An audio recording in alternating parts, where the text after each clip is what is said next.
Where can you find 6,000 local businesses with just one click? EverythingMidmo.com.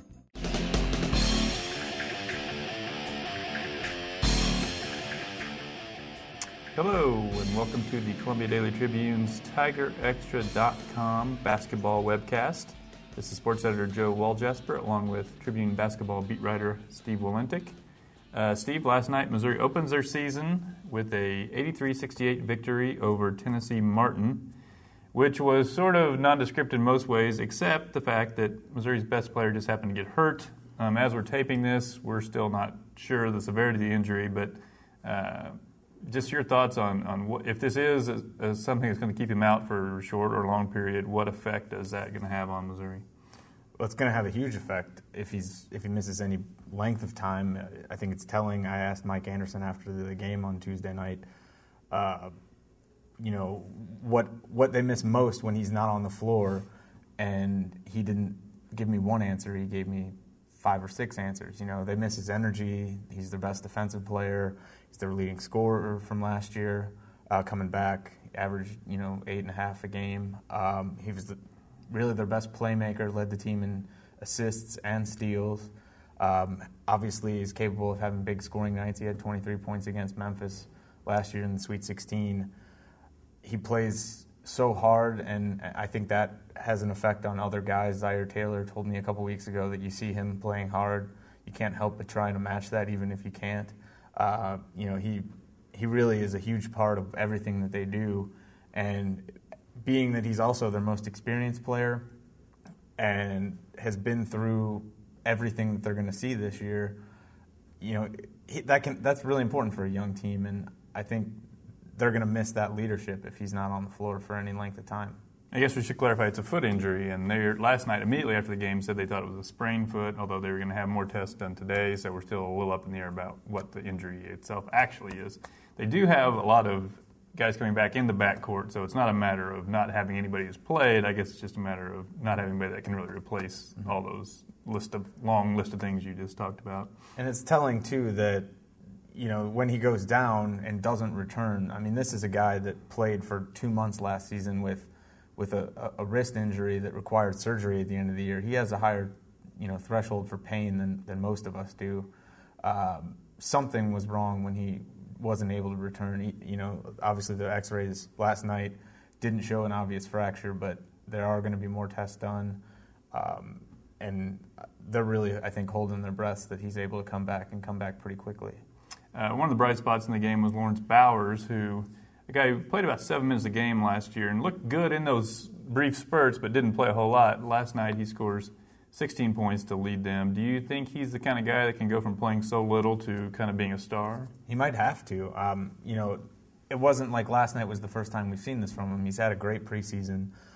I think he's a really skilled guy, probably more than people realized, because he didn't get to play that many minutes last year. He was a little thin, had a leg injury that was bothering him a little bit and slowed him down, actually kept him out of the Cornell game, probably the only game I think the Tigers missed due to injury last year when they were really healthy. I think he makes a lot of plays happen, is able to get a lot of offensive rebounds, tip the ball to himself, is a really good leaper, and obviously has been very productive to this point. I think Missouri is counting on that to continue, because right now the other guys that you thought, we sat here last week and we thought that Justin Safford and Kim English could be the 2 guys that led them in scoring. Those 2 guys are both struggling mightily right now, so they need Bowers to keep this up for a while anyway. And he's a guy that doesn't need a lot of shots to get a lot of points. Last night he was 6 for 8.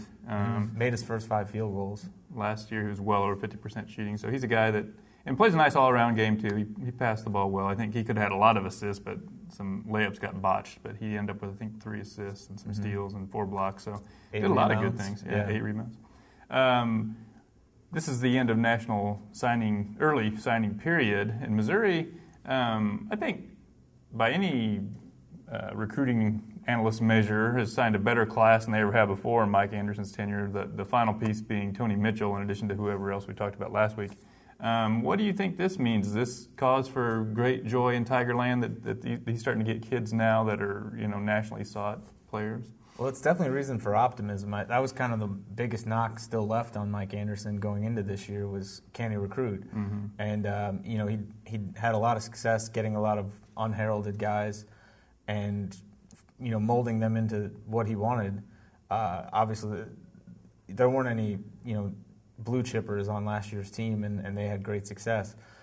You don't have to have blue chippers, but it certainly helps. When Nolan Richardson was going to the Final Four at Arkansas and winning the national title, they had McDonald's All-Americans on that team, and I think that talent is always going to help you achieve results.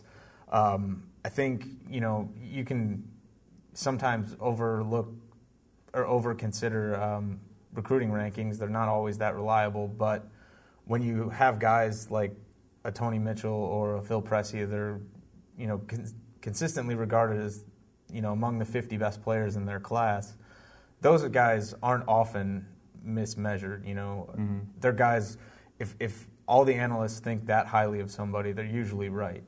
Mm-hmm. And the fact that those guys are ranked that highly, I think, speaks to what he is able to convince guys like that they can come here and play, even if they're not going to play 35 minutes a game in this system. Mm-hmm. They can be a part of this, and he's going to develop them.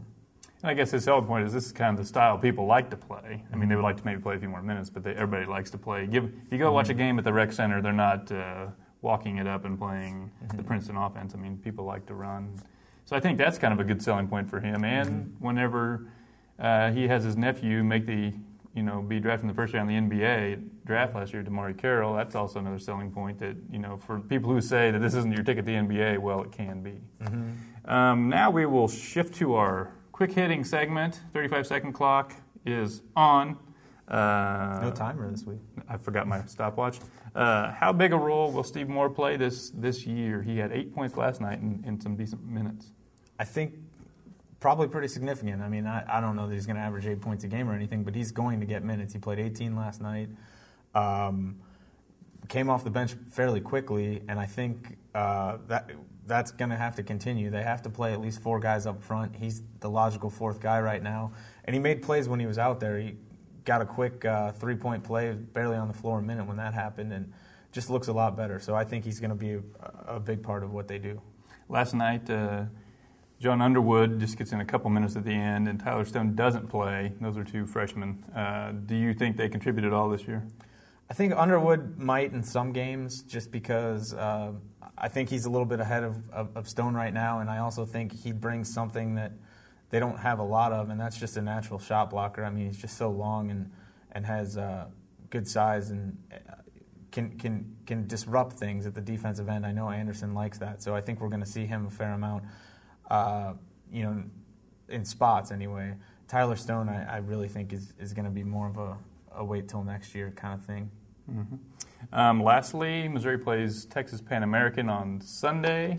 What can you tell us about them that we don't already know? Well, I'm assuming you know very little, so I can probably tell you a lot. First of all, the school's in Edinburgh, Texas. They play in the first-year Great West Conference with, I believe, New Jersey Institute of Technology, if you can believe that. Of course. Lon Kruger once coached there. Mm-hmm. The first time that Texas Pan American made postseason play as a Division I team, they lost to Mike Anderson's Tulsa team in the 1981 NIT.